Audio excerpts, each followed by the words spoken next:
ओम सहनाववतु सहनौ भुनक्तु सह वीर्यंकरवावहै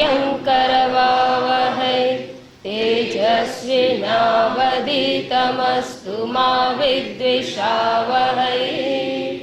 ओम शांति शांति शांतिः।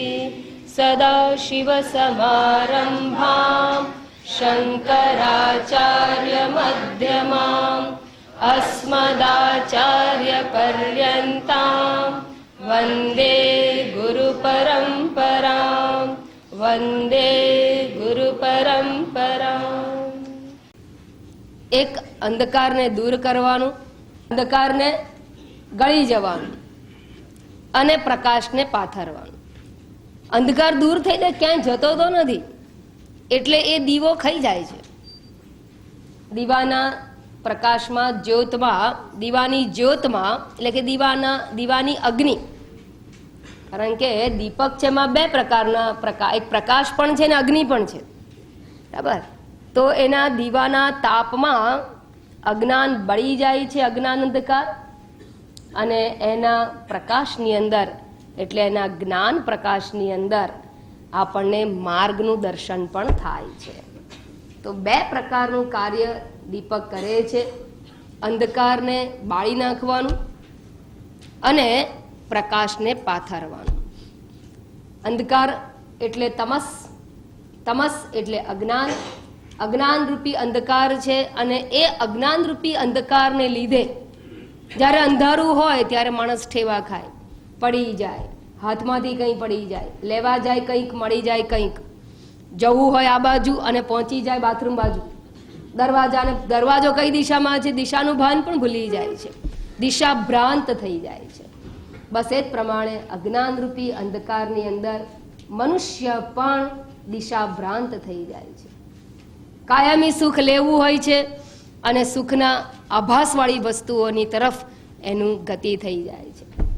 સુખ તો બીજે ક્યાંય છે જ નહીં, સુખના આભાસ અનેક જગ્યાએ છે. અને અજ્ઞાન અંધકારમાં એ દિશા ભ્રાંત થઈ જાય છે કે ખરેખર કઈ દિશામાં સાચું સુખ, સાચી શાંતિ છે. એ દિશાથી એ ભ્રમિત થઈ જાય છે અને માટે પોતાનો રસ્તો ચૂકી અને આડી અવળી જગ્યાએ જવાથી જેમ પેલા ઠોકરો ખાય કે પડી જાય, બસ એ જ પ્રમાણે આપણા જીવનની અંદર પણ અવરોધો આવતા રહે છે અને ક્યાંક ક્યાંક આપણે મોહમાયામાં પડી જઈએ કે મોહમાયા જાળમાં ફસાઈ જઈએ છીએ. એ આસક્તિની જાળ એટલી સૂક્ષ્મ છે અને એવી ધીમે રીતે પ્રવેશ કરે છે કે એને પછી આપણે સ્વપ્રયત્નથી કાપી શકતા નથી. એ જેમ પંખી શિકારીની જાળમાં ફસાય એ જ પ્રમાણે આપણે આપણી આસક્તિની જાળની અંદર ફસાઈ જઈએ છીએ.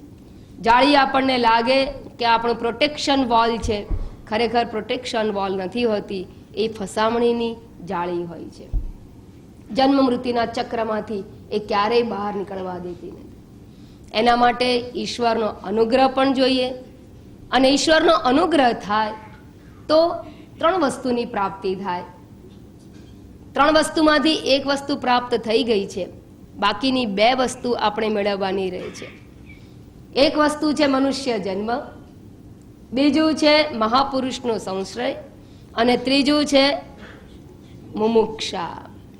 મહાપુરુષનો સંશ્રય પણ તમને પ્રાપ્ત થઈ શકે જો તમે ઈચ્છો અને થોડો ઈશ્વરનો અનુગ્રહ વધારે થાય તો સંજોગો એવા પ્રાપ્ત થાય કે આપણે મહાપુરુષો પાસે બેસી અને અજ્ઞાન અંધકાર દૂર કરવાનો પ્રયત્ન કરી શકીએ.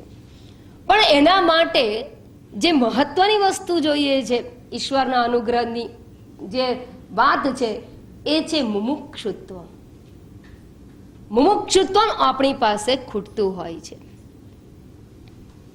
જેમ કોઈ માણસને માથું દુખતું હોય અને થોડું 99 જેવું ટેમ્પરેચર લાગતું હોય, શરદીનો કે વેધર ચેન્જનો ઇફેક્ટ હોય, એ કોઈ દિવસ લીલાવતીના દરવાજા કે લીલાવતી વિશે વિચાર ના કરે. કેમ? કારણ કે એ તો હવે મેટાસિન લો, પતી જાય, અથવા સુદર્શન ફાંકો, થઈ જાય કામ આપણું, શરદી મટી જાય, તાવ મટી જાય, ફ્લૂનો હોય, શરદીનો હોય. તો એના માટે તો આપણે કોઈને કન્સલ્ટ પણ કરતા નથી. 100 ડિગ્રી કે 101 ડિગ્રી તાવ જેવું આવવા લાગે એટલે થોડો આરામ પણ કરીએ, પણ ઘરે, અને ફોન ઉપર પણ આપણા જીપીને પૂછી લઈએ અને એ આપણને માર્ગદર્શન આપે ને આપણે ગોળી લઈ આવીએ. 103 ડિગ્રી 104 ડિગ્રી તાવ જાય ત્યારે એમ થાય કે કંઈક ગરબડ લાગે છે. ત્યારે આપણે જીપીના પગથિયા ચડીએ અને આપણે પ્રયત્ન કરીએ. પછી આપણને કહે કે બ્લડ ટેસ્ટ કરાવો, યુરિન ટેસ્ટ કરાવો, કાર્ડિયોગ્રામ કઢાવો. એમ 4-5 વસ્તુ આપણી પાસે આવી જાય ત્યારે આપણે ચાલુ થઈ જઈએ અને એમ અલગ અલગ જગ્યાએ આપણે જઈએ અને રિપોર્ટ તૈયાર કરીએ. કોના વિશેનો? આપણા હેલ્થ વિશેનો. અને એની એક ફાઇલ બનાવીએ. રિપોર્ટ મેળવતા જઈએ અને ફાઇલ બનાવતા જઈએ. ક્યાં સુધી આપણે આ બધા ધક્કા ખાઈએ છીએ? જ્યાં સુધી શું છે ખબર પડે નહીં ત્યાં સુધી. અને ડિગ્રી 104 ડિગ્રી તાવ પણ શેનો છે? મેલેરિયાનો છે, ટાઇફોઇડનો છે કે કોઈ બીજું પ્રકારનું ઇન્ફેક્શન છે? એ જ્યાં સુધી ના ખબર પડે ત્યાં સુધી આપણે ઘરે રહી અને ઇન્વેસ્ટિગેશન કે કોઈ પ્રકારની આપણે ડાયગ્નાઇઝ કરવા માટે બધું જતા આવતા રહીએ. ત્યાં સુધી વાંધો નહીં. પણ જે ઘડીએ ખબર પડે કે આ તો એવું બોડીમાં ઇન્ફેક્શન છે અને એ ઇન્ફેક્શનનો તાવ માત્ર એન્ટીબાયોટિકથી પત્તો નહીં ખાય, એ આંતરડાનું ઇન્ફેક્શન છે, એ એપેન્ડિક્સમાં ઇન્ફેક્શન છે, શું કરવું જોઈએ? ડૉક્ટર શું કહેશે?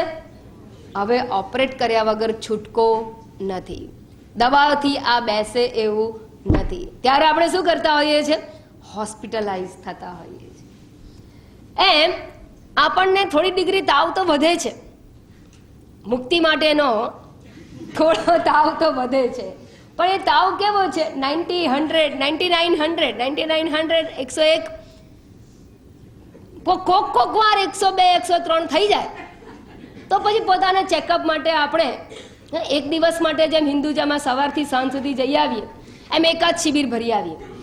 જ્યાં સુધી મેટાસિનથી ચાલી જતું હોય ત્યાં સુધી એમાંય ના જઈએ.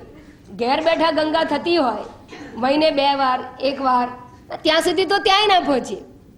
પણ થોડીક એક ડિગ્રી વધે એટલે ઇન્વેસ્ટિગેશનની જેમ, એટલે ડાયગ્નાઇઝ કરવાની જેમ આપણે થોડીક વાર આશ્રમમાં જઈ આવીએ અથવા તો ગુરુ કોઈ પણ મહાપુરુષ પાસે બેસીને અભ્યાસ કરવાનો પ્રયત્ન કરીએ. પણ જ્યાં સુધી એવું લાગે ને કે એન્ટીબાયોટિકથી પતી જશે તો પાછા ઘેર આવી જઈએ, એન્ટીબાયોટિક લઈ અને ઘેર આવી જઈએ. પણ જ્યારે એવો પ્રોબ્લેમ બને કે can not be cured in your house, can not be cured by just medicine, you have to operate, એવો જ્યારે સિરિયસ પ્રોબ્લેમ થાય ત્યારે શું કરવું પડે? મહાપુરુષ સંશ્રય. ત્યાં સુધી આપણને એ મહાપુરુષ હોય તો પણ એમની પાસેથી ભણવા માટેની જિજ્ઞાસા જાગે નહીં. એના માટે જોઈએ બર્નિંગ ડિઝાયર ફોર લિબરેશન. અને કેવું બર્નિંગ? સામાન્ય નહીં, બર્નોલથી ચાલી જાય એવું નહીં, એન્ટીબાયોટિકથી રૂઝાવી જાય એવું નહીં, પણ એવી ડિગ્રીનું હોય કે જેને દાખલ થયા વગર છૂટકો જ ના હોય. એવી જ્યારે મુમુક્ષા જાગે ત્યારે આ અજ્ઞાનનું ઓપરેશન થાય. રૂટ કોઝ ઇઝ અજ્ઞાન. અને જ્યાં સુધી બર્નિંગ ડિઝાયર ના જાગે ત્યાં સુધી આપણે ક્રોધને નિવૃત્ત કરવા પ્રયત્ન કરીએ, મનની શાંતિનો પ્રયત્ન કરીએ, જીવનની અંદર આનંદ ઉત્સાહ વધારવા માટેના પ્રયત્નરૂપ સત્સંગ કરતા હોઈએ, જીવનના પ્રશ્નોના સમાધાનરૂપ સત્સંગ કરતા હોઈએ. પણ જ્યારે રૂટ કોઝ સુધી પહોંચી ગયું કે અજ્ઞાન નિવૃત્તિ વગર હવે તો છૂટકો જ નથી, એવી જ્યારે મુમુક્ષા બની હોય ત્યારે એ મહાપુરુષના સંશ્રયની પ્રયત્ન કરે. અને એને કહેવાય ઈશ્વરનો અનુગ્રહ. એને કહેવાય ઈશ્વરનો અનુગ્રહ. બર્નિંગ ડિઝાયર ફોર લિબરેશન, મુમુક્ષુત્વમ. એટલે ચોખ્ખું વિવેક ચોડામણીમાં કહી દીધું, દુર્લભમ ત્રયમેવૈત દેવાનુગ્રહ હેતુકમ. દેવના અનુગ્રહનો હેતુ છે, સત્સંગનો હેતુ નથી કહ્યો, સત્સંગને સાધન નથી કહ્યું. એના માટે ઈશ્વરના અનુગ્રહને હેતુ કહ્યું છે. અનેક પુણ્ય કર્મના પરિપાકે મુમુક્ષા, તીવ્ર મુમુક્ષા જાગતી હોય છે. મનુષ્યત્વ મુમુક્ષુત્વ મહાપુરુષ સંશ્રય. અને એ ત્રણેયનો ત્રિવેણી સંગમ થવો એ દુર્લભ છે, કારણ કે ત્રણેય ઈશ્વરના હાથની વાત છે. માણસ પ્રયત્નના હાથની વાત નથી, ઈશ્વરના હાથની વાત છે. ભલે આપણે એવું માનીએ કે આ સંજોગો ઊભા થયા એટલે મેં આ કરી નાખ્યું, હું આ પ્રયત્ન કરું છું, હું ક્લાસમાં જઉં છું, હું પંચદશી ભણું છું, એવું આપણે માનતા હોઈએ. ઈશ્વરના અનુગ્રહથી થાય છે. આપણે આવીએ છીએ માટે થાય છે એવું નથી. ઈશ્વરનો અનુગ્રહ તમારી ઉપર છે માટે એ સંભવ છે, કારણ કે આ ત્રણેય માટે આપણને પરમેશ્વર સંજોગ અને સ્વાસ્થ્ય બંને આપે તો જ સંભવ છે. અને એ બંનેનું પ્રાપ્તિ તમને લોકોને થઈ છે, એ ઈશ્વરનો અનુગ્રહ છે. એ જ્ઞાન ત્રિવેણી સંગમ, જ્ઞાન માર્ગે આગળ વધવાની ત્રિવેણી સંગમ છે. અને એ ત્રિવેણી સંગમની અંદર તમે જ્ઞાનના દીવડાઓ મૂકતા રહો, અને એ જ્ઞાનના દીવડાઓ તમારા અજ્ઞાન અંધકારને ગળી જાય, અજ્ઞાન અંધકારને ગળી જાય. અજ્ઞાનજન્ય જે પાપ હોય એ પાપ એટલે કે અશુદ્ધિઓ એટલે કે રાગ દ્વેષ છે, કામ ક્રોધ વગેરે ષડ રિપુઓ છે, એનો પણ સંહાર થતો જાય. અને સાથે સાથે આત્મા અનાત્મ વિવેકરૂપી પ્રકાશ પથરાતો જાય, નિત્ય અનિત્ય વિવેકરૂપી પ્રકાશ પથરાતો જાય. સત્ય અસત્યનો ભેદ પારખતા શીખી જઈએ, અને જે સ્થિર વસ્તુ છે, નિત્ય છે, સત્ય છે, એવા અબાધિત સત્યમાં તમારું મન સ્થિર થાય એવી શુભેચ્છા પાઠવું છું. ઓમ સહનાવવતુ સહનૌ ભુનક્તુ સહ વીર્યં કરવાવહૈ તેજસ્વિનાવધિતમસ્તુ મા વિદ્વિષાવહૈ. ઓમ શાંતિ શાંતિ શાંતિ. હરિ ઓમ. શ્રી ગુરુભ્યો નમઃ. હરિ ઓમ. સદાશિવસમારંભાં શંકરાચાર્યમધ્યમાં अस्मदाचार्यपर्यन्तां वन्दे गुरुपरम्परां. वन्दे गुरुपरम्परां.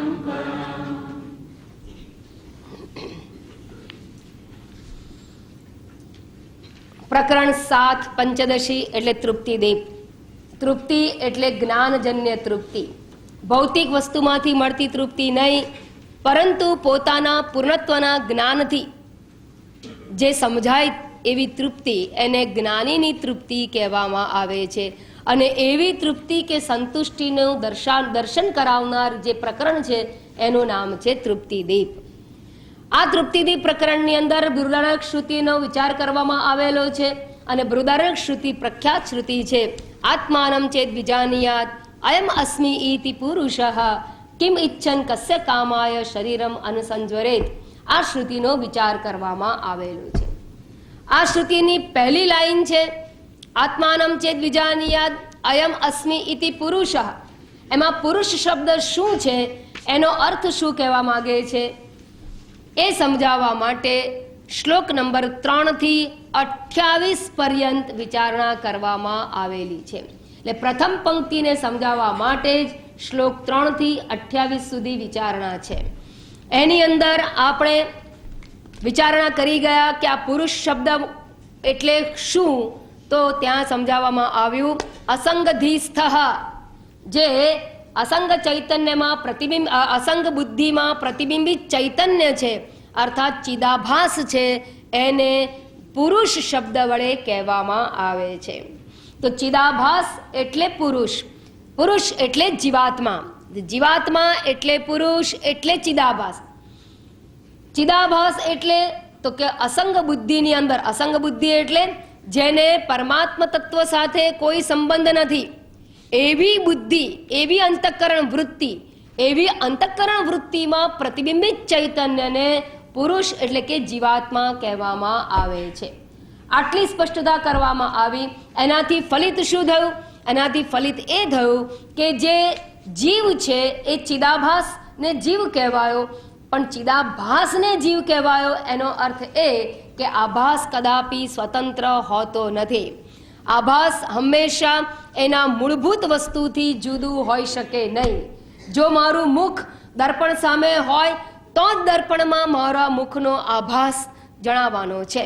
આમ જીવ એટલે કે ચિદાભાસ એટલે કે ચૈતન્યનું પ્રતિબિંબ, ચૈતન્યનો આભાસ એ ચૈતન્ય વગર સંભવતો નથી. એટલે ચૈતન્ય જ્યાં જ્યાં ચિદાભાસ છે ત્યાં ત્યાં ચૈતન્ય તો હાજર છે જ. ચૈતન્ય વગર કદાપી ચિદાભાસ હોઈ શકે નહીં. ચિદાભાસનું સ્વતંત્ર અસ્તિત્વ હોઈ શકે નહીં. આમ જીવ કદાપી સ્વતંત્ર અસ્તિત્વ ધરાવતો નથી. એ હંમેશા કુટસ્થ સાથે જ હોય. કુટસ્થ વગર એકલા જીવનું અસ્તિત્વ હોઈ શકે નહીં. પણ એનાથી ઊંધું શક્ય છે. ચિદાભાસ ના હોય તો પણ ચૈતન્ય, કુટસ્થ ચૈતન્ય હોઈ શકે. જેમ દર્પણ ના હોય તો આપણું મુખાભાસ ના હોય, પણ મોઢું તો હોઈ શકે છે. પણ જો મુખાભાસ હોય તો મુખ તો હોવું જોઈએ. આમ જીવ જો ચિદાભાસ છે, આભાસિત છે, તો આભાસિત વસ્તુનું સ્વતંત્ર અસ્તિત્વ એના મૂળભૂત વસ્તુ કરતાં જુદું હોઈ શકે નહીં. આમ કુટસ્થ ચૈતન્ય વગર જીવની સત્તા સંભવતી નથી. અને ત્યારબાદ એમ કહેવામાં આવ્યું કે આવો જે જીવ છે એ જીવ જ બધા કર્મ માટે અધિકારી છે. અર્થાત કોઈ પણ ક્રિયા કરવા માટે શક્તિમાન, એટલે ક્રિયા કરી કોણ શકે છે? તો કે આ જીવ છે એ જ ક્રિયા કરવા માટે શક્તિમાન છે. પણ કયો જીવ? કુટસ્થ સહિતનો જીવ, કુટસ્થ સહિતનો પુરુષ, એટલે કે મૂળભૂત ચૈતન્ય સહિતનું ચિદાભાસ છે એ જ કોઈ પણ ક્રિયા કરવા માટે સક્ષમ બને છે. અર્થાત એ ચિદાભાસ વ્યવહાર્ય બને છે. એટલે ચિદાભાસ વ્યવહાર્ય છે, ચૈતન્ય અવ્યવહાર્ય છે. જેમ ભોંયરામાં પ્રકાશ આપવા માટે દર્પણગત સૂર્ય છે એ જ કરી આપી શકે છે, મૂળભૂત સૂર્ય નથી આપી શકતો. એ જ પ્રમાણે મૂળભૂત ચૈતન્ય છે એ અવ્યવહાર્ય છે, અક્રિય છે, અકર્તા, અભોગતા છે. પરંતુ આભાસિક ચૈતન્ય કે જીવ જે છે એ જ કર્તા, ભોગતા, પ્રમાતા, ગંતા, મનતા વગેરે પ્રકારનો વ્યવહાર કરવા માટે સક્ષમ છે. અને એ જ કર્મ કર્તાથી માંડી અને મોક્ષ પર્યંતના બધા જ વ્યવહારો એ કરવા માટે અધિકારી છે, એવું કહી દેવામાં આવ્યું. એવું કહી દીધા પછી જ્યારે આવું કહેવામાં આવ્યું કે મોક્ષ પર્યંતનો વ્યવહાર એ કરે છે, ત્યારે પ્રશ્ન જાગેલો કે આ જીવ છે એ પોતાને સંસારી ક્યારે માને? જ્યારે પોતે આભાસિત ચૈતન્ય સાથે તાદાત્મ્ય અધ્યાસ કરે છે ત્યારે પોતાને સંસારી માને છે. એટલે પોતે સંસારી કેવી રીતે બને છે? જીવ પોતે સંસારી કેવી રીતે બને છે એ પ્રશ્ન જાગેલો. ત્યારે એના ઉત્તરમાં કહેલું કે જ્યારે એ આભાસિત ચૈતન્ય જે છે તે એ ઉપાધિ સાથે તાદાત્મ્ય કરે છે, જેમાં પ્રતિબિંબિત થાય છે એની સાથે તાદાત્મ્ય કરે છે. અર્થાત અંતઃકરણ વૃત્તિ સાથે તાદાત્મ્ય કરે છે. વૃત્તિ તાદાત્મ્યને લીધે દેહ તાદાત્મ્ય કરે છે, ઇન્દ્રિય તાદાત્મ્ય કરે છે. આમ ઉપાધિ સાથે તાદાત્મ્ય કરે ત્યારે પોતાને પિતા, માતા, પુત્ર, પત્ની વગેરે પ્રકારે જાણે છે. અર્થાત સંસારી જાણે છે, અર્થાત કરતા ભોગતા રૂપે પોતાને જાણે છે, ઓળખે છે. અને જ્યારે એ આ તાદાત્મ્યને તોડીને પોતાના મૂળભૂત સ્વરૂપને જાણે છે ત્યારે અસંગોહમ ઇતિ બુધ્યતે, અસંગઃ અસ્મિ ઇતિ બુધ્યતે. યદા તદા ચિદાત્માહમ બ્રહ્માંશસ્ય તિરસ્કારાત અધિષ્ઠાન પ્રધાનતા. જ્યારે અધિષ્ઠાન સાથેની પોતાની ઓળખને એ જાણી લે છે ત્યારે અધિષ્ઠાન પ્રધાનતા ચિદાત્મા અહમ અસંગઃ અહમ ઇતિ બુધ્યતે, એ પ્રમાણે પોતાને ઓળખી લે છે. આટલી પૂર્વ ભૂમિકા 8 શ્લોક સુધી આપી દેવામાં આવી. હવે જ્યારે આટલી વાત કરવામાં આવી ત્યારે પ્રશ્ન એ જાગેલો કે અધિષ્ઠાન ચેતનસ્ય જીવ સ્વીકારત્વ સપી, જીવ સ્વરૂપત્વ સ્વીકારે સતી ચિદાત્મા અહમ અસંગોહ અસ્મિ ઇતિ ઉક્તમ તદ અનુપપન્નમ સ્યાત. કહે છે કે તમે એવું કહી તો દીધું કે આ જીવાત્મા જ્યારે ઉપાધિ સાથે તાદાત્મ્ય કરે એટલે ઉપાધિની પ્રધાનતાથી, જો હવે જે પ્રતિબિંબિત ચૈતન્ય છે ને એને બે સાથે સંબંધ છે, બરાબર, એ મધ્યમાં છે. કારણ કે પોતે પ્રતિબિંબ મૂળભૂત ચૈતન્યનું છે, એટલે મૂળભૂત ચૈતન્ય પોતે છે. ખરેખર વાસ્તવમાં તો પોતે મૂળભૂત ચૈતન્ય છે, પણ એ પોતે એનું અસ્તિત્વ કોના લીધે છે? આભાસનું, ઉપાધિને લીધે. ઉપાધિ વગર એનું અસ્તિત્વ પણ નથી. એટલે સ્વાભાવિક છે કે જેના લીધે એનું અસ્તિત્વ હોય એની સાથે પણ એનું તાદાત્મ્ય સહજ છે. સહજમ તાદાત્મ્ય, સહજમ કર્મજન્યમ ભ્રાંતિજન્યમ, 3 પ્રકારના તાદાત્મ્ય છે. તો ઉપાધિ સાથેનું તાદાત્મ્ય સહજ છે. જેમ કે સૂર્યનું પ્રતિબિંબ દર્પણમાં હોય તો દર્પણ સાથે એનું તાદાત્મ્ય સહજ થઈ જાય, કારણ કે પ્રતિબિંબ પડે છે, માટે તાદાત્મ્ય અધ્યાસ સહજ થઈ જાય છે. અને એના લીધે જ્યારે ઉપાધિ પ્રધાનતાથી પોતાને ઓળખે ત્યારે પોતાને શું માને છે? વેર આઈ લીવ ઇન ગ્લાસ. કેમ? દર્પણમાં રહેલો સૂર્ય શું કહે છે? હું એક દર્પણમાં છું, અને એ દર્પણનું મૂળ વતન મુંબઈની એક પરુ છે, પાર્લા, વિલે પાર્લા છે. આમ પોતાને ઓળખે છે. સૂર્ય પોતાનું એડ્રેસ આપે છે, પણ કયા પ્રધાનતાથી? ઉપાધિ પ્રધાનતાથી. કેમ? ચિદાભાસ અરે સૂર્યાભાસ રૂપે રહેલો સૂર્ય છે એ ઉપાધિની સાથેના તાદાત્મ્ય અભિમાનને કારણે પોતાનું આવું એડ્રેસ આપી શકે. બસ એ જ પ્રમાણે ચિદાભાસ રૂપી જીવ જે છે એ જ્યારે ઉપાધિ, દેહાદિ સંગાત, અંતઃકરણ, વૃત્તિ, ઇન્દ્રિય, દેહ વગેરે સાથેના, એટલે કે ઉપાધિ સાથેના તાદાત્મ્યની પ્રધાનતા જ્યારે એ કેળવે છે ત્યારે એ પોતાને મારી બર્થડે આ છે, મારું વતન આ છે, મારું વજન આટલું છે, હું નિરોગી છું, હું ભણેલી છું, હું અભણ છું, વગેરે વગેરે પ્રકારની પોતાની ઓળખ આપે છે. પણ જો એ પોતે મૂળભૂત ચૈતન્ય, ખરેખર વાસ્તવમાં ઉપાધિ મુક્ત એનું મૂળભૂત સ્વરૂપ છે, એના દ્રષ્ટિકોણથી જો વાત કરે તો અસંગોહમ, સર્વવ્યાપકોહમ, હું અસંગ છું, વ્યાપક છું, ચૈતન્ય સ્વરૂપોહમ, શિવોહમ, આ પ્રમાણે પોતાને ઓળખે છે. બરાબર? જો સૂર્ય પોતાના મૂળભૂત, સૂર્યાભાસ પોતાના મૂળભૂત સ્વરૂપને, પોતે ખરેખર કોણ છે? ખરેખર તો એનું પોતાનું રૂપ કેવું છે? ચળકતું રૂપ છે, પ્રકાશ એનું રૂપ છે. એ કયું છે? ખરેખર મૂળભૂત પ્રકાશ રૂપ તો આકાશનો સૂર્ય છે. એના દ્રષ્ટિકોણથી વાત કરે તો હું સર્વથી ઉપર છું, હું પ્રકાશ રૂપ છું, હું જગતને પ્રકાશિત કરું છું, સર્વને અવભાષિત કરું છું, અને મારા આવ્યા પછી જ પક્ષી પોતાનો માળો છોડી શકે છે, નહીં તો એને અંધારામાં કંઈ દેખાય નહીં. હું ના હોઉં તો માત્ર ગુવડ ફરતા હોય છે. આવું કોણ કહે છે? પેલા આકાશનો સૂર્ય છે. પણ કયા દ્રષ્ટિકોણથી? એટલે પેલા કહે છે તો આજ દર્પણનો આભાસિત સૂર્ય, પણ કયા દ્રષ્ટિકોણથી? હા, એના મૂળભૂત સૂર્યના દ્રષ્ટિકોણથી એ પોતાની આવી ઓળખ આપે. તો આભાસિત સૂર્ય જેમ 2 પ્રકારની ઓળખ આપી શકે, દર્પણસ્થ પોતાની ઓળખ અને કાં તો મૂળભૂત પોતાના સ્વરૂપગત ઓળખ, બસ એ જ પ્રમાણે આ જીવાત્માનું છે. ચિદાભાસ રૂપ જીવાત્મા પણ ઉપાધિ સાથેની પોતાની ઓળખ આપે, અથવા મૂળભૂત ચૈતન્ય, કુટસ્થ ચૈતન્ય છે એ રૂપે પોતાની ઓળખ આપે. ઉપાધિ સાથેના તાદાત્મ્યથી પોતાની ઓળખ આપે તો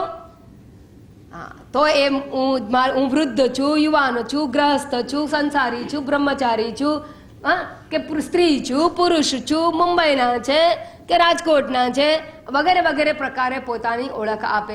પણ જો ઉપાધિ નિર્મુક્ત ચૈતન્યના દ્રષ્ટિકોણથી પોતાની ઓળખ આપે તો અસંગોહમ, ચિત્ત સ્વરૂપોહમ, સર્વના હૃદયમાં રહેનાર ચૈતન્ય સ્વરૂપ આત્મા હું છું, આ પ્રકારે પોતાને ઓળખે છે. સમજાઈ ગયું? આ કોની ઓળખાણ ચાલે છે? પેલા પુરુષ શબ્દની. આ તો 28 શ્લોક સુધી એની જ વાત ચાલવાની છે.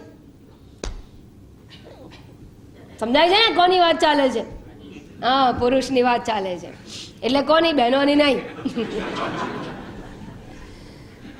જીવાત્મા રૂપી પુરુષ. સારું, હવે જ્યારે આટલી ઓળખાણ આપી દીધી ને ત્યારે પેલો ગૂંચવાયો. કોણ ગૂંચવાયો? પેલો પુરુષ.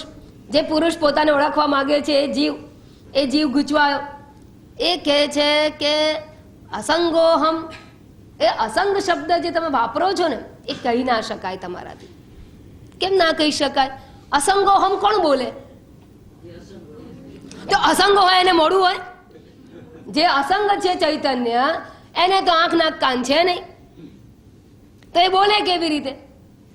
અને જે ઉપાધિસ્થ, ઉપાધિ તાદાત્મ્યથી પેલો ચિદાત્મા બોલે છે તો પુરુષ જ, પણ ઉપાધિ તાદાત્મ્યથી બોલવા જાય તો ઉપાધિમાં રહેલો જે ચૈતન્ય છે એ તો અસંગ છે નહીં, અને જે અસંગ છે એ તો અતિન્દ્રિય છે. તો પછી આ ચિદાભાસ એવું કે હું અસંગ છું, એ તો વિચિત્ર વાત કહેવાય, હળહળતું જુઠ્ઠું કહેવાય. અને જે ખરેખર અસંગ છે એ બોલી શકે એમ નથી. તો પછી અસંગો અસ્મિ ચિદાત્માહમ એવું તમે કહ્યું એ કઈ દ્રષ્ટિકોણથી કહો છો? અને આવું કેવું કે તમને બુદ્ધિશાળી સુગ્ન સમાજને શોભે એવું નથી. ઓકે ભાઈ, તારી વાત તો સાચી. અસંગે અહમ કૃતિ ન યુક્તા કથમ અસ્મિ ઇતિ ચેત શૃણુ ચેત. જો એવા તું પૂછતો હોય, આવા પ્રશ્નો કે તું કરતો હોય તો બહુ સરસ. You are always welcome. કારણ કે અમને તો ખબર પડે તું ચા પીને તૃપ્તિદીપને વાંચીને આવે છે. હા, તો સાંભળ, તારી શંકા હોય તો. શું છે? એકો મુખ્ય દ્વૌ અમુખ્ય ઇત્યર્થ ત્રિવિધ અહમ. અહમ જે છે, જે હું શબ્દનો પ્રયોગ છે એ હું 3 પ્રકારના છે. એક મુખ્ય છે અને 2 ગૌણ છે. તમને કયો ખપે? મુખ્ય ખપે કે ગૌણ ખપે? અરે મુખ્ય જોઈએ ને, આપણે તો કઈ કે આપણે કઈ પેલા ગૌણમાં જઈએ. પ્રધાન, મુખ્ય એટલે પ્રધાન. મુખ્ય અહમ. મુખ્ય કેમ કહેવામાં આવ્યો છે? Because of popularity. અને બીજું, ઘણા બધા લોકો એનો પ્રયોગ કરે છે માટે મેજોરિટી છે એમાં.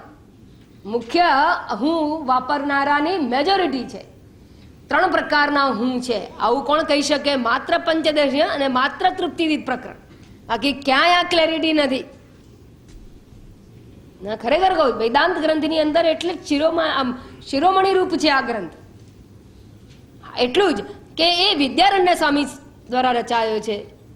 બાકી જેટલા શંકરાચાર્યજી દ્વારા રચાયા બધા ગ્રંથોને તો ટોપમોસ્ટ બધા ગણી લીધા અને સ્વીકારી લીધા છે. શંકરાચાર્યની ગાદી પર જ રહેલા વિદ્યારણ્ય સ્વામી છે. પણ એમને વેદાંત ગ્રંથ ઉપર આ પંચદશી જે ગ્રંથ રચ્યો છે એના જેવો કોઈ ગ્રંથ નથી. કારણ કે આવી ક્લેરિટી કોઈ ઉપનિષદોમાં ના મળે કે કોઈ અન્ય ગ્રંથમાં નહીં મળે. 3 પ્રકારના અહમ છે.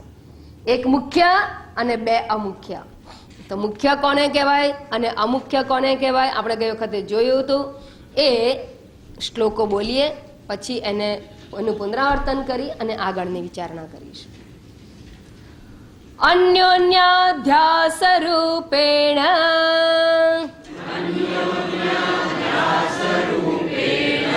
કૂટસ્થાભાસયોર્વપુઃ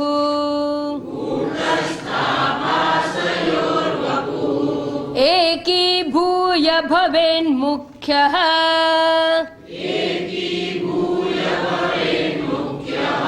તત્ર મૂઢૈઃ પ્રયુજ્યતે. અન્યોન્ય અધ્યાસ રૂપેણ પરસ્પરના અધ્યાસ રૂપ કૂટસ્થ આભાસયો. કોનો પરસ્પરનો? કૂટસ્થ ચૈતન્ય અને આભાસિત ચૈતન્ય બંને છે તો એક રૂપ જ. જેમ આપણે આલ્બમના પાના ઉથલાવતા હોઈએ અને છોકરાઓને બતાવીએ આપણા લગ્નનો આલ્બમ, પછી એને કઈ બોલ તું શોધી કાઢ આ કોણ છે. હવે બિચારો ક્યાંથી ખબર પડે કે મારી માં કે મારા બાપા એ વખત કેવી રીતે હતા? હા, એ લગ્નના સૂટમાં હતા એ એને ના ખબર પડે. પછી આપણે કહીએ, શું કહીએ? તને ખબર બેટા આ જે દેખાય છે ને આ મેકઅપ વાળો એ હું છું. કોણ છે? હું. હવે એ હું કેવી રીતે કહ્યું? પરસ્પર અધ્યાસ હતા. ફોટાનો હું અને પોતાનો અધ્યાસ કર્યો ને. ખરેખર ફોટો આપણે કઈ કાગળિયું નથી. જે આલ્બમ બનાવેલા છે, આલ્બમમાં જે હું બતાવીએ છીએ એ કાગળ કંઈ આપણે નથી. આપણે છીએ તો આ દેહ, પણ છતાં આપણે બતાવીએ છીએ અહીંયા. તો કેવી રીતે બતાવીએ છીએ? તો કે એ જમાનાનો હું, આવા મેકઅપ વાળો હું. તો મેકઅપ અને એ કાળ એ હું, પણ છે હું આ. એમ એ પરસ્પરના અધ્યાસથી આપણે એ જગ્યાએ હું શબ્દનો પ્રયોગ કરીએ છીએ. પરસ્પર અધ્યાસથી. નહીં તો આપણે કંઈ કાગળિયાને હું કહીએ નહીં, પણ અધ્યાસ કર્યો આપણે. આપણો અધ્યાસ કર્યો એની અંદર. એ સૂટમાં કાગળિયા વાળું નથી જોયું. એ રહેલો દેહ આપણો આ દેહને મૂકી દીધો. અને આ દેહમાં મેકઅપ મૂકી દીધો, આ દેહમાં મેકઅપ મૂક્યો અને કાગળિયાની અંદર શરીર મૂકી દીધું. અને એવા પરસ્પરના અધ્યાસથી હું શબ્દનો પ્રયોગ આપણે કરીએ છીએ. બસ એ જ પ્રમાણે અન્યોન્ય અધ્યાસથી કુટસ્થની ચેતના, એ ચૈતન્ય રૂપતા, પ્રકાશ રૂપતા, એ આપણે ચિદાભાસની અંદર આરોપી છે. ખરેખર ચિદાભાસને પોતાનો કોઈ પ્રકાશ નથી. જો આભાસને પોતાનો પ્રકાશ હોય તો એ દર્પણનો પ્રકાશ કહેવાય, અને દર્પણનો પ્રકાશ નથી હોતો. એમ અંતઃકરણને પોતાનો પ્રકાશ નથી, અંતઃકરણ પોતે જડ છે. પણ મૂળભૂત કુટસ્થની ચેતના વૃત્તિમાં અપાઈ અને વૃત્તિની મર્યાદિતતા એ મૂળભૂત કુટસ્થને, મૂળભૂત ચૈતન્ય એટલે કુટસ્થને આપવામાં આવેલી છે. બસ આવી રીતે અન્યોન્ય અધ્યાસને લીધે હવે એકરૂપ થઈ ગયા. એકરૂપ એટલે હવે બે જેવું કંઈ દેખાતું જ નથી. જો બિંબ પ્રતિબિંબની વાતની એક મર્યાદા છે. જ્યારે બિંબ પ્રતિબિંબનો પ્રયોગ કરવામાં આવે એટલે આપણને હંમેશા બિંબ અને પ્રતિબિંબ જુદા દેખાય, પણ અહીંયા એવું નથી. અહીંયા તો એક વસ્તુને બદલે બીજી વસ્તુ જોવી.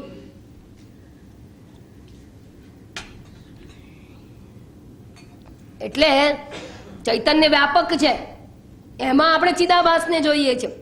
વૃત્તિસ્થ ચૈતન્યને અને ચિદાભાસને એકરૂપ માની લીધા છે. અને એકરૂપ માની અને એવું કહીએ છીએ કે આ હું છું, હું જઉં છું, હું ખાઉં છું, હું પીવું છું, હું બોલું છું, મેં આ કર્યું, મેં આ ના કર્યું. બરાબર, આ પ્રમાણેનો જે વ્યવહાર છે એ જ્યારે સમાજમાં તમે જુઓ તો બધા લોકો જે હુંનો પ્રયોગ કરે છે એને આ બે હું છે એવી ખબર જ નથી. એને મૂળભૂત ચૈતન્ય છે અને આભાસિત ચૈતન્ય છે ખબર જ નથી. એને જીવ કોને કહેવાય અને કુટસ્થ કોને કહેવાય એવી કોઈ વિચારને જ ખબર નથી. અને માટે એ જ્યારે હું શબ્દનો પ્રયોગ કરે છે ત્યારે એ બંને ભેગા જ વાપરે છે. એને તો બે જેવું કલ્પના તમે કહેવા જાઓ ને તો કે આનું કંઈ છટકી ગયું લાગે, કારણ કે એને ખબર જ નથી, શાસ્ત્રના સંસ્કાર નથી. એ જ્યારે બોલે ત્યારે શું બોલે? મારો જન્મ આ જગ્યાએ થયો, હું આ જગ્યાએ, આ સ્થળે, આ હોસ્પિટલમાં હું જન્મેલી કે જન્મેલો, એમાં હું પ્રયોગ કરે છે. અને મારા દાદા આ જગ્યાએ મરીને ગયા. એને ખબર જ નથી આ ગયેલું કોણ અને આ જન્મેલું કોણ. એને જીવ શું એ કંઈ ખબર જ નથી, દેહ શું એ પણ ખબર નથી. દેહ, જીવ અને કુટસ્થ આ ત્રણની એની ખબર જ નથી. એ બધાને ઇન્ટરમિંગલ કરીને ફક્ત એક હું, જીવરૂપ હું, દેહરૂપ હું અને કુટસ્થ હું, ત્રણેયને એક જ માની અને પ્રયોગ કરે છે. એને મુખ્ય હું કહેવામાં આવે. મુખ્ય એટલે પ્રસિદ્ધ, જગતમાં લોક વ્યવહારમાં પ્રસિદ્ધ હું છે. અને મોટા ભાગના લોકો આ પ્રકારે હુંને ઓળખે છે, એટલે હું રૂપે પોતાને ઓળખે છે. આ આપણે વાત થઈ ગઈ હતી, બરાબર. અને એટલે તમે લોકો કહો છો કે એ અમે નથી કરતા પ્રયોગ. કેમ? મૂઢે હિ પ્રયુજ્યતે, અહમ ન મૂઢ. તો તમે કોણ છો મને એ કહો, મૂઢ છો કે વિવેકી છો? હે, હવે તમારા જવાબને રાખી મૂકજો, પછી એનો જવાબ આપીશું. વિવેકી છો ને? અસંગ તો નથી જ. વિવેકી કોણ હોય? બુદ્ધિ. મૂળતા ક્યાં છે? કોના ધર્મ? મૂળતા અને વિવેકી એ બુદ્ધિ, એ ધર્મ કોના? એટલે તમે બુદ્ધિ તો છો ને? હા, દેહ નથી પણ બુદ્ધિ તો છો જ. તો પછી મૂળ કહો કે અવિવેકી કહો, શું ફેર પડે છે? બુદ્ધિ તો બુદ્ધિ જ રહે છે.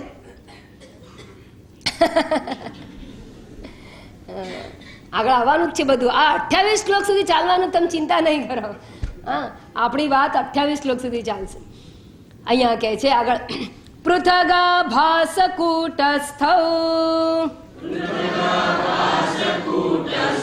અમુખ્યૌ તત્ર તત્વવિત પર્યાયેણ પ્રયુંક્તેહમ શબ્દમ લોકે ચ વૈદિકે પૃથક આભાસ કૂટસ્થૌ. હવે જુઓ, હવે મૂળની વાત પતી ગઈ. હવે તમારી વાત આવે વિવેકીઓ માટે શું છે? આભાસ અને કુટસ્થ એ બંને, આભાસ કુટસ્થ પૃથક, જુદા જુદા, અને જુદા જુદા હોવાથી અમુખ્ય, અમુખ્ય, અમુખ્ય એવા હું. ત્રણ પ્રકારના હું કયા? એમાં એક મુખ્ય છે અને બે અમુખ્ય એટલે કે ગૌણ. એ અમુખ્ય હું છે એ કોણ કોણ છે? તો કે કુટસ્થ હું અને એક આભાસિત હું. એમ બે પ્રકારના હું રહ્યા. એ બંને ગૌણ કહેવાયા. કેમ ગૌણ કહેવાયા? કારણ કે એકનો પ્રયોગ કરીએ ત્યારે બીજો નથી થતો, બીજાનો કરો ત્યારે પેલાનો નથી, બેમાંથી એકનો જ થાય છે. હા, અને માટે તત્ર તેની અંદર આનો પ્રયોગ કોણ કરે છે? તત્વવેત્તા, તત્વવેત્તાઓ, વિવેકીઓ, તત્વવેત્તાઓ, જ્ઞાનીજનો, પંડિતો જ કરી શકે. અને યાદ રાખજો, પંડિતો જ્યારે હું વાપરે ને ત્યારે એ કોઈ દિવસ મુખ્ય હું નહીં, એ ભાગ ત્યાગ લક્ષણા રૂપે જ હું માંગે. એટલે કે ઇમ્પ્લાઇડ મિનિંગ જ સમજવાનો એના હુંમાં. એનો હું હંમેશા લક્ષણાએ જ સમજવાનો છે. એને હું સીધે સીધો નથી. અજ્ઞાનીનો હું સીધે સીધો છે.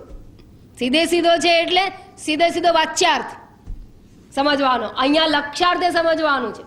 પર્યાયણ પ્રયુક્તે, પર્યાયણ એટલે ક્રમેણ. અહીંયા પર્યાયથી એટલે સિનોનિમ્સ નહીં સમજવાનું. અહીંયા પર્યાય શબ્દના બે અર્થ થાય, ઇન ઓર્ડર અને સિનોનિમ. તો અહીંયા ક્રમનો ભાવ છે. ક્રમથી પ્રયોજે છે, પ્રયુક્તે, પ્રયુક્તે એટલે પ્રયોજે છે. અહમ શબ્દમ, હું શબ્દને ક્રમથી પ્રયોજે છે. ક્રમથી એટલે કયા ક્રમથી? પહેલા આભાસ, પછી કુટસ્થ કહ્યું. તો લોકે ચ વૈદિકે, તો આભાસ લોકે, આભાસિત હું લોકે એટલે કે ચિદાભાસ રૂપ હું ને લોક વ્યવહારમાં પ્રયોજે છે. અને વૈદિકે, વૈદિક વ્યવહારની અંદર, શાસ્ત્રીય વ્યવહારની અંદર એ કુટસ્થ રૂપ હુંનો પ્રયોગ કરે છે. બરાબર? આમ જ્ઞાનીજનો કે વિવેકી છે એનો હું હંમેશા લક્ષણાએ જ સમજવાનું, લક્ષ્યાર્થી જ સમજવાનું છે. એટલે કેવી રીતે સમજવાનો? તો કહ્યું તું ગઈ વખતે મેં કે ભાગ ત્યાગ લક્ષણાએ સમજવાનું છે. આ ભાગ ત્યાગ લક્ષણા એટલે શું? લક્ષણાએ સમજવું એટલે શું? તો શબ્દોની જે શક્તિ હોય, શબ્દોની શક્તિ, એ લક્ષણા શક્તિ અને એક વાચ્ય શક્તિ હોય.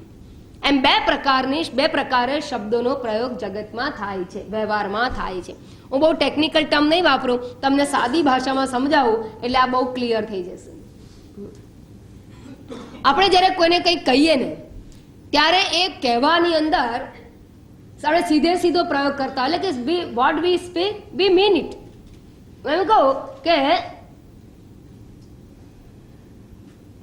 ઘડિયાળ કેમ જોયા કરો છો? અથવા પેલાને ઘડિયાળ દેખાય છે. પેલાને ઘડિયાળ દેખાય છે એટલે શું? અહીં તો ક્યાંય છે નહીં ઘડિયાળ. ધારો કે મેં આ વાક્ય વાપર્યું, પેલાને ઘડિયાળ દેખાય છે. હવે હું બીજો વાક્ય વાપરું, અહીંયા ઘડિયાળ છે. અહીંયા ઘડિયાળ છે સીધે સીધો અર્થ છે. એમાં તમારે કંઈ બહુ દિમાગ ચલાવવાનું નથી. એટલે ઇમ્પ્લાઇડ મિનિંગ નથી, સીધે સીધું સમજાય છે કે આ ઘડિયાળ છે. પણ પેલાને ઘડિયાળ દેખાય છે જ્યારે હું એમ કહું છું ત્યારે તમારે શું સમજવાનું? પેલો ઊંચો નીચો થાય છે. એને ઘડિયાળ દેખાય છે એટલે શું? ઊંચો નીચો થાય છે. ક્યારે પતશે? હવે ક્યારે પતશે? હવે ક્યારે પતશે? આને હવે હું બોલીશું, પેલાને ઘડિયાળ દેખાય છે. પેલાને ઘડિયાળ દેખાય છે એમાં કઈ મારા મોઢે સમજ જુએ છે, મારું મોઢું કઈ ઘડિયાળ નથી. બરાબર? એટલે ત્યારે સીધે સીધો વાચ્યાર્થ નથી લેવાનો. જો શબ્દ શક્તિ, પણ વાચ્યાર્થ રૂપ શબ્દ શક્તિ લેવાની નથી. તો કઈ રીતે અર્થ લેવાનો છે? લક્ષણાય અર્થ. એટલે આઈ મીન સમથિંગ એલ્સ. હું બોલું છું જે શબ્દ એના વડે આઈ મીન સમથિંગ એલ્સ. બરાબર? પેલા તો કે ને પેલા તો પગમાં ચક્ર છે. પગમાં ચક્ર છે એટલે શું? હા, એટલે કે એમ કે એને ચક્ર છપાઈ નથી આવેલું, અથવા ચક્ર નંખાયું નથી, સ્કેટિંગનું અંદર ફિટ નથી કરાયું, પણ ચક્ર છે એટલે ચંચળ છે. ચક્ર દ્વારા મારે શું કહેવું છે? ચંચળ છે, ઉત્પાતીઓ છે, ચંચળ છે. કહેવાનું કંઈક જુદું છે, અને બોલું છું કંઈક, એટલે જે શબ્દ વપરાય છે ને એ સીધા ઉપયોગમાં નહીં લેવાના, એનાથી આપણે સમજતા જ હોઈએ, આપણે સમજતા જ રહ્યા છીએ. તો આ ત્રણ પ્રકારના વાક્યો આપણે વાપરતા હોઈએ છીએ. ત્રણ પ્રકારે આવા ઇમ્પ્લાઇડ મિનિંગ જે છે ને એ ત્રણ પ્રકારના છે. દાખલા તરીકે આપણે એમ કહીએ કે જો ને બધું કરેલું ધૂળ કરી નાખ્યું. કરેલું ધૂળ કરી નાખ્યું એટલે શું? હા, એટલે ધૂળ કર્યું એટલે કે બજારમાંથી લઈ આવીને ધૂળ નથી નાખી, રસ્તા પરથી લઈ આવીને. આ ધૂળ કરી નાખ્યું એટલે શું? ધૂળ શબ્દને કાઢી નાખવાનો આખો નાખો. પણ અને લેવાનો શું અર્થ? બગાડી નાખ્યું. તો પાણી ફેરવી દીધું. પાણી લઈ આવીને નથી નાખતા, પણ આપણે કંઈક સારું કર્યું હતું અને પછી કોકે એવું બાફ્યું હોય અને પેલાને એવો ખરાબ લાગ્યું હોય કે આપણે અત્યાર સુધી જે ઇમેજ બાંધેલી એ બધી પાણી ફેરવાઈ ગઈ. પાણી ફેરવાઈ ગયું એટલે શું થયું કે ઇમેજની અંદર કે પાણી ફરે. ખરેખર રીતસરનું નદીનું કે આપણે મ્યુનિસિપાલિટીનું પાણી ફરી વળે ના, ઘરમાં પાણી ફરી વળે ચોમાસામાં એવું નહીં, પણ શબ્દ બોલીએ છે ને એના કરતા એટલે એ શબ્દો પાણી ફેરવવાનું આખું કાઢી નાખવાનું, એટલે વાચ્યાર્થને પૂરેપૂરો કાઢી નાખો. અને ઇમ્પ્લાઇડ મિનિંગ કે આખી જે મહેનત છે એ મહેનત પર પાણી ફર્યું, અર્થાત આપણી મહેનત નિષ્ફળ કરી નાખી. બરાબર? એટલે પાણી ફેરવ, પાણી ક્યાં અને નિષ્ફળતા ક્યાં, જોયું? એટલે આખો શબ્દને કાઢી અને વાપરીએ એને કહેવાય જહત લક્ષણા. સંસ્કૃતમાં એને કહેવાય જહત લક્ષણા. જહત એટલે છોડી દીધેલી, છોડી એટલે શબ્દને છોડી અને નવો જ શબ્દ પ્રયોગ લઈ આવીએ, નવો જ અર્થ સમજવાનો. એટલે શબ્દને બાજુ પર મૂકી અને નવો અર્થ સમજીએ એને જહત લક્ષણા કહેવામાં આવે.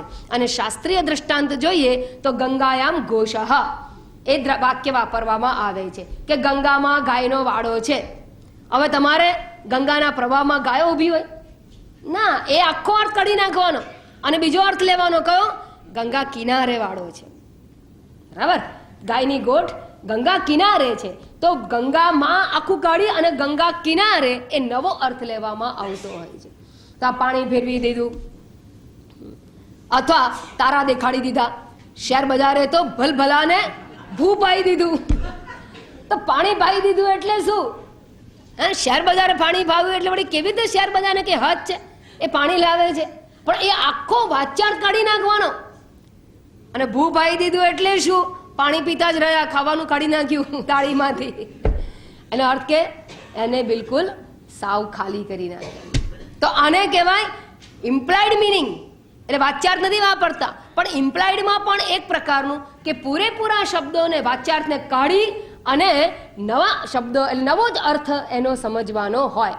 એટલે આપણે ઘણા વાપર, વી આર વેરી રીચ લેંગ્વેજની દ્રષ્ટિએ આપણે ઘણા રીચ છીએ, બહુ વાપરતા હોઈએ છીએ. સારું, બીજા કેટલાક વાક્યો એવા છે કે એ વાચ્યાર્થને તો રાખીએ પણ ઉમેરીએ, કંઈક ઉમેરી અને પછી સમજવાનું એમાં કંઈક ઉમેરીને. હવે ધારો કે કોઈના ઘરે હું ગઈ હોઉં તો આપણે કહે કે કંઈ લેશો તો કે ના હું કંઈ નહીં લઉં. કંઈ જરાક તો લો, હવે એક ચમચી આઈસ્ક્રીમ તો ખાઓ. તો હવે આપણે એમ થાય કે ચલો ને હવે આટલું બધું કહે છે તો એક ચમચી, હવે એક ચમચી લાવે, બાળકો ભરીને એક જ ચમચી છે. એક ચમચી તો રાખ્યો જ હોય, ઉપરથી બીજો ઉમેર્યો હોય. અથવા આપણે ક્યાંક ફંક્શનમાં ગયા હોઈએ ને પછી સ્ટેજ પર બેસાડ્યા હોય, પછી છે ને માતાજી ખાલી પધરામણી કરવાની, શોભામાં અભિવૃદ્ધિ કરવાની છે. શોભામાં અભિવૃદ્ધિ કરવા ગયા હોય અને થોડી વાર એમ કે માતાજી આપણી વચ્ચે પધાર્યા છે, હું માતાજીને વિનંતી કરું છું આપણને બે શબ્દો કહે. એટલે મારે ઉભા થઈને શું કહેવાય? ભાઈઓ અને બહેનો પતી ગયા, અમારે બે શબ્દો કહેવાના. સમજાય છે ને? એટલે એ બોલે બે શબ્દ, હું બે શબ્દ બોલું તો કેવું લાગે? અને બે શબ્દની અપેક્ષા પાછળ અપેક્ષા શું છે? ઇમ્પ્લાઇડ મિનિંગ શું છે? થોડું કંઈક કહો. બરાબર? એમાં બે જ શબ્દો નહીં, બે થી વધારે. એટલે એ તો રહ્યા, બે શબ્દો તો રહ્યા, ઉપર કંઈક ઉમેરાયા. બરાબર? તો બે પ્રકારે લક્ષણા જોઈ લીધી તમે. એકમાં છોડી અને સમજવાનું. દાખલા કે કોલેજના પ્રોફેસરો જતા હોય ને કોલેજમાં છોકરાઓ બેઠા અને શું કહે છે? બામ આવે છે. આ બામ કાઢી નાખવાનું આખું, અને શું સમજવાનું, મેથ્સના પ્રોફેસર આવે છે, મોટા ભાગે બધાને ત્યાં જ બામ દેખાતો હોય. અથવા કોઈ જો બોમ્બ જાય છે, બોમ્બ જાય છે એટલે શું, જ્વાળામુખી ક્રોધનો જાય છે, હમણાં ફાટશે, ખબર નહીં પડે, ગમે ત્યારે ક્યાં ફાટશે. તો બોમ્બ જાય છે એવું કે છોકરાઓ કહેતા હોય ઘણી વાર, કાકાને કહેતા, પપ્પાને કહેતા હોય કે મમ્મીને કહેતા હોય, કઈ ખબર કઈ કહેતા હોય કે બોમ્બ જાય છે. તો આને શું કહેવાય, જહત લક્ષણા. એટલે કે એટલે આતંકવાદી નથી, પણ જહત લક્ષણા, એ છોડીને ક્રોધ અર્થ લેવા, એ જહત લક્ષણા. અથવા તો મેં કહું એમ બે શબ્દ બોલશે, અથવા થોડુંક બે કોળિયા ખાઓ, બે કોળિયામાં કેટલું લઈ આવે, આને કહેવા અજહત લક્ષણા, છોડ્યા વગર. જહત એટલે છોડવું, અને નવો અર્થ લેવો. આ છોડ્યા વગર એ તો રાખવાનો, ઉપરથી ઉમેરવાનો, પણ ઇમ્પ્લાઇડ મિનિંગ સમજવાનો. મારે બે જ વાક્ય નથી બોલવાના, મારે ઘણા બોલવાના, ઇમ્પ્લાઇડ મિનિંગ લેવાનો. એટલે બંનેમાં છે તો ઇમ્પ્લાઇડ મિનિંગ, પણ પેલામાં વાચ્યાર્થને કાઢી અને નવો અર્થ લેવાનો, આમાં વાચ્યાર્થને રાખી અને નવો અર્થ લેવાનો. બરાબર. ત્રીજા પ્રકારની જે લક્ષણા છે એને કહેવામાં આવે છે ભાગ ત્યાગ લક્ષણા. ભાગ ત્યાગ લક્ષણા એટલે શું, ત્યાગ તો કરવાનો. જહત એટલે કે છોડવાનું તો ખરું, જહત એટલે છોડવું, ત્યાગ, પણ બધું નહીં, થોડું છોડવાનું. પેલું બામ જાય છે એમાં આખો બામની બાટલ કાઢી નાખવાની, પણ અહીંયા આખું નહીં કાઢવાનું, થોડુંક રાખવાનું અને થોડુંક કાઢવાનું. એને કહેવાય ભાગ ત્યાગ લક્ષણા, અથવા જહત અજહત. એટલે છોડો પણ ખરા, ન પણ છોડો, એ બંને ભેગા કરો, જહત અજહત લક્ષણા. અને સંસ્કૃતમાં સંધિ થાય તો જહલ અજહલ લક્ષણા, જહત અજહલ લક્ષણા. એમાં શું કરવાનું, કઈ જગ્યાએ એવું વાપરવાનું, તો કહે છે કે જ્યારે પેલા આલ્બમની અંદર વાત કરવામાં આવી અને પિતા જ્યારે કહે છે કે આ હું છું, તો એ કઈ રીતે કહે છે, હા, ફોટાની ખાલી આકૃતિ, મેકઅપ એ બધો મારો, પણ વાસ્તવમાં કાગળ હું નહીં, કાગળને છોડી દીધો, બરાબર, પણ એ મેકઅપ વાળો જે છે એ ખરેખર છે હું. એમ એક ભાગને કાઢી નાખ્યો, આખો કયો ભાગ કાઢી નાખ્યો, કાગળ કાઢી નાખ્યો, કાગળમાં રહેલું ચિત્રાંકન બધું કાઢી નાખ્યું, પણ એ જેની આકૃતિ છે એ હું છું, એ પ્રમાણે એક ભાગ કાઢી અને બીજો ભાગ લઈ લીધો. સમજાયું?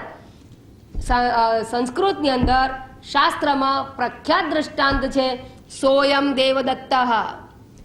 બહુ વખત પછી કોઈ મિત્ર મળ્યો હોય અને આપણે અહીંયા બેઠા હોઈએ, આપણા નવા મિત્રો થયા હોય, જીગરી મિત્ર હતો એ તો અમેરિકા પહોંચી ગયો, અને હવે તમારા નવા મિત્રો થઈ ગયા, અને તમે મિત્ર સાથે બેઠો, નવા મિત્ર બન્યા હોય ત્યારે જૂના મિત્રોની બહુ વાતો નીકળે. અમે આમ કરતા હતા, અમે કોલેજમાં આવું કરતા હતા, અમે સ્કૂલમાં આવું કરતા હતા, અમે ગામમાં આમ ફરતા હતા, તેમ બહુ વાતો કરી હોય. પછી એ મુંબઈના મિત્રને એમ થાય કે હું બાજુમાં બેઠો તો મારી વાત નહીં કરતો, કારણ પહેલા જૂના મિત્રની જ વાત કર. હવે દરેકે 10 વર્ષ પછી પેલો જૂનો મિત્ર આવે અને હું તને કહેતો હતો ને પેલો લાલિયો, આ મારો લાલિયો, આ મારો મિત્ર લાલિયો છે. હવે આ મારો પેલો મિત્ર મારો આ છે. પેલો અને આ એટલે શું, જેની વાત ચાલતી હતી તે એ આ છે. વાત ક્યારે ચાલતી હતી, એની એબ્સન્સમાં. ક્યાં ચાલતી હતી, એના ઘરમાં. અત્યારે ક્યાં કરો છો, તો કે પોતાના ઘરમાં. અત્યારે કાળ બદલાઈ ગયો, દેશ બદલાઈ ગયો. તો એ લાલિયોની જે વાત હતી એ આ છે. તો એમાં દેશ અને કાળને બાજુ પર મૂકી અને નવા દેશ અને નવા કાળમાં વ્યક્તિને લઈ લીધી, પણ દેશ અને કાળને બાજુ મૂકી દીધા. તો એને કહેવાય ભાગ ત્યાગ લક્ષણા. બરાબર, ભાગ ત્યાગ લક્ષણા. અથવા બીજા દ્રષ્ટાંત આપો, નાટક જોવા જાઓ, નાટકની અંદર તમે, અથવા નાટક જોવા દો, મ્યુઝિકલ પાર્ટી હોય અને તમે ત્યાં ગયા હો અને તમે બેઠા હો, બરાબર, પછી પેલા આમ પેલો ગાય છે કેવું લાગે છે, સરસ ગાય છે, મજા આવી ગઈ કે છે, મજા આવી ગઈ ને. પછી તમે એને શું કહેશો કે પેલો જે છે ને એ કોણ છે ખબર છે? કોણ છે? મારો ભાઈ. કોણ? પેલો હિમેશ રેશમિયા. એ મારો ભાઈ. એટલે ભાઈ હું ભાગત્યાગ લક્ષણ જાઉં છું ભાઈ. મને જો અમને લોકોને કોઈ દ્રષ્ટાંત મળે એટલે અમે કહીએ. એ તો ખબર છે ગુજરાતી જ છે. હા, એ કપોળે જ મને કહ્યું મારો ભાઈ છે. તો હવે એ વ્યક્તિ જે ગાય છે એ ભાઈ છે. હા, તે જે ગીત ગાય છે એ પાછું તમે ગાય શબ્દ કરો પાછું જો સમજી ના લે. તો જે ગીત ગાય છે એ મારો ભાઈ છે.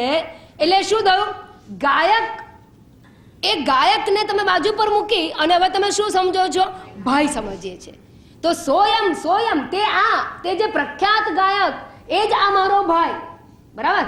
એમાં જે વ્યક્તિ છે એને એઝ ઇટ ઇઝ રાખવામાં આવે છે અને ઉપાધિનો બાદ કરવામાં, એટલે ઉપાધિનો ત્યાગ કરી, એટલે ગાયક તરીકેની ઉપાધિનો ત્યાગ કરી અને ભાઈ તરીકેનું જે રિલેશન છે એને સ્વીકારવામાં આવે તો આને કહેવાય ભાગ ત્યાગ લક્ષણા. ભાગ ત્યાગ લક્ષણામાં એક ભાગને છોડવાનો, એક ભાગને લેવાનો. હવે તમે સમજો. હવે જ્ઞાની જ્યારે એમ કે લૌકિક વ્યવહારની અંદર કે હું ટ્રેન પકડું છું અથવા હું સ્ટેશન જઉં છું, તો શું કરે છે? કૂટસ્થને બાજુએ મૂકી ચિદાભાસના દ્રષ્ટિકોણથી કહે છે. એ જો એમ કહે છે કે નાહમ કરતા, અસંગોહમ, અહમ નાહમ ભોગતા, નાહમ કરતા, તો શું કરે છે? પંચદશી ક્લાસમાં કહે તો શું કહે છે? નાહમ કરતા, ત્રિકાલ બાધિત અહમ સત અહમ, અસંગોહમ. તો એ કુટસ્થના દ્રષ્ટિકોણથી વાત કરે છે. વૈદિક વ્યવહાર એટલે પઠન પાઠન હોય કે વૈદિક વ્યવહાર હોય ત્યારે એ કુટસ્થને ધ્યાનમાં રાખે છે અને એ વખતે એની નજરમાં ચિદાભાસ નથી, ચિદાભાસને હું તરીકે નથી સ્વીકારતા. કુટસ્થ દ્રષ્ટિકોણથી કહે છે. ભગવાને એવું ઘણી બધી વાર કરી છે. ભગવદ્ ગીતામાં ભગવાને 2500 વાર અલગ અલગ દ્રષ્ટિકોણથી વાત કરી છે. મયા અધ્યક્ષેણ પ્રકૃતિ સૂયતે સચરાચરમ. મારી અધ્યક્ષતામાં પ્રકૃતિ આ જગત રચ્યું. તો મારી અધ્યક્ષમાં એટલે ભગવાન કયા? કૃષ્ણ નહીં. હા, ત્યારે કુટસ્થના દ્રષ્ટિકોણથી વાત કરે છે ભગવાન. અને જ્યારે દેવકી નંદન કે વસુદેવ પુત્ર તરીકે પોતાને કહેતો ચિદાભાસના દ્રષ્ટિકોણથી વાત કરે છે. ભક્તોસી મેં સખા ચેતી, કયા દ્રષ્ટિકોણથી વાત છે? ચિદાભાસના દ્રષ્ટિકોણથી વાત કરે છે. અને જ્યારે એમ કે ક્ષેત્રજ્ઞમ ચાપી મામ વિદ્ધિ સર્વક્ષેત્રેષુ ભારત, તો કુટસ્થના દ્રષ્ટિકોણથી વાત કરે છે. તો કુટસ્થના દ્રષ્ટિકોણથી વાત, કુટસ્થ ત્યાં ચૈતન્ય સ્વરૂપની વાત છે. કુટસ્થના દ્રષ્ટિકોણથી વાત કરી શકે અથવા તો ઉપાધિ એટલે કે ચિદાભાસના દ્રષ્ટિકોણથી વાત કરે છે.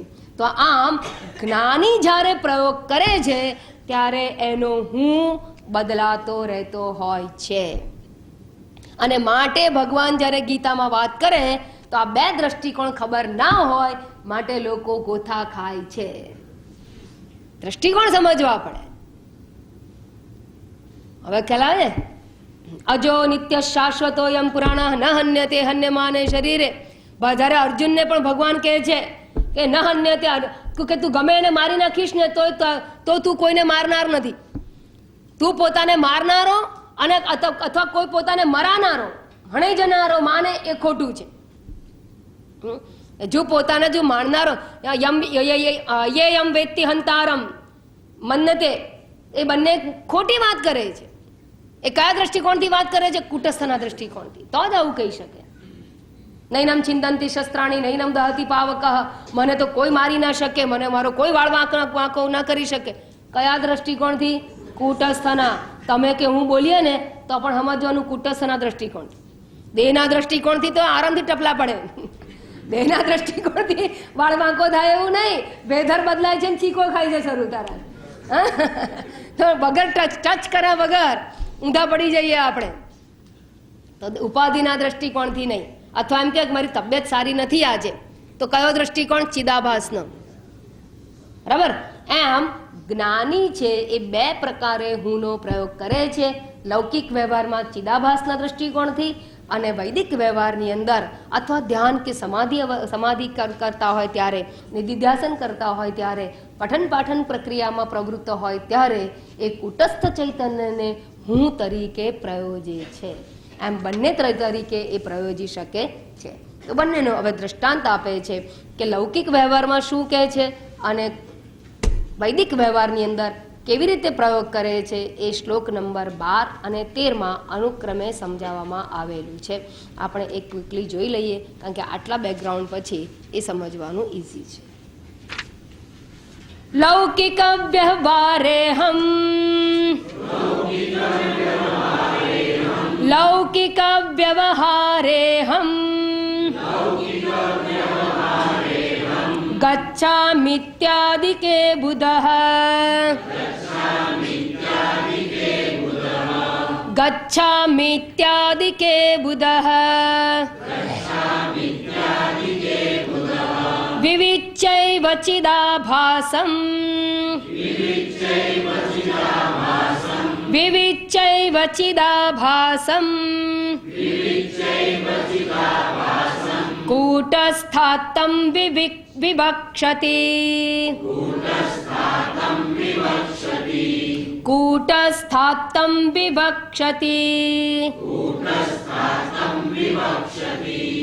લૌકિક વ્યવહારે અહમ ગચ્છામિ ઇત્યાદિ કે લૌકિક વ્યવહાર કરે છે, હું જઉં છું, બોલું છું, આવું છું, આ પ્રમાણે જ્યારે વ્યવહાર કરે છે ત્યારે કોણ? બુધઃ વિદ્વાન, જ્ઞાની, વિવેકી.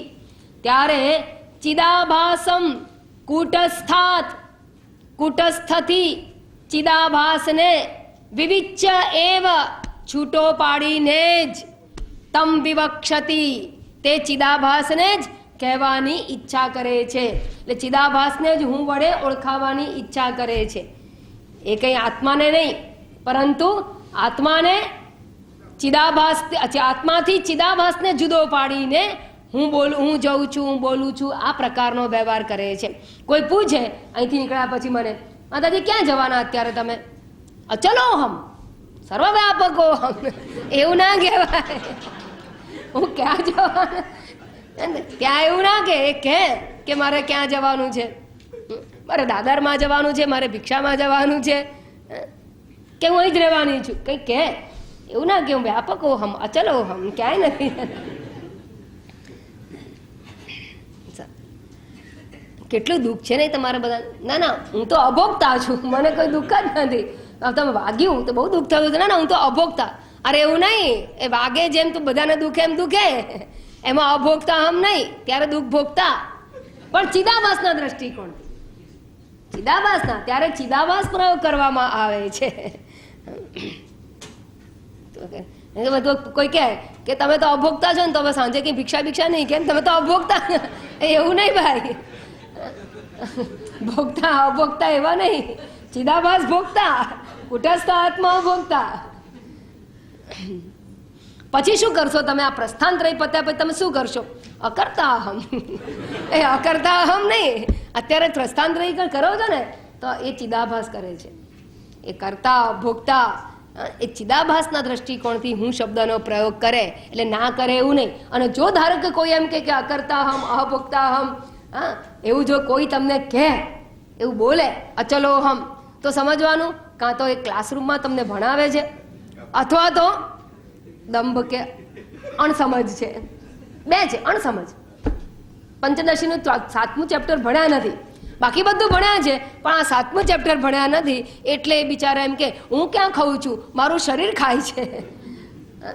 કારણ કે એ બધી વાતો કેવી કહેવાય? અધૂરિયા ગળા છલકાયા જેવી કહેવાય. કારણ કે આ તો સમજની વાત છે. છૂટું પાડવું એટલે કઈ રીતે? ચિદાભાસને કઈ રીતે છૂટો પાડે? સમજ માત્રથી છૂટો પાડે. જેવી રીતે ગરમ તપેલા લોખંડના ગોળામાંથી અગ્નિને જુદો જાણવો એ કેવી રીતે જણાય? એ માત્ર સમજથી જણાય. તપેલીથી દાજી ગઈ, તપેલીથી દાજી ગઈ એટલે શું? ગરમ તપેલીથી દાજી ગઈ, તપેલીથી નથી દાજ્યા, ગરમીથી જ દાજ્યા. કહેવાનું તાત્પર્ય શું છે? ગરમીથી દાજ્યા. બરાબર. ભાગતાગ લક્ષણ આપણે જાણી લઈએ છીએ કે તપેલી દજાડતી નથી, નહીં તો વાસણવાળો દાંત તો બિચારો વેચી જ ના શકે, તપેલા વેચતો હોય તો. પણ એવું નથી. ભાગત્યાગ લક્ષણા એટલે કે જે ક્યાં ક્યાં ભાગત્યાગ લક્ષણા વપરાતી હોય છે, અનેક વ્યવહારમાં વપરાય છે. તો ચિદાભાસથી કુટસ્થને જુદો જાણીને જ વ્યવહાર લૌકિક વ્યવહારમાં વ્યવહાર કરે છે. ચિદાભાસને મુખ્ય ગણીને એટલે ચિદાભાસને ધ્યાનમાં રાખીને બોલતો હોય છે, ન બોલી શકે એવું નહીં. અચ્છા, તો પછી અસંગોહમ ચિદાત્માહમ ઇતિ શાસ્ત્રીય દ્રષ્ટિતઃ અહમ શબ્દમ પ્રયુક્તેયમ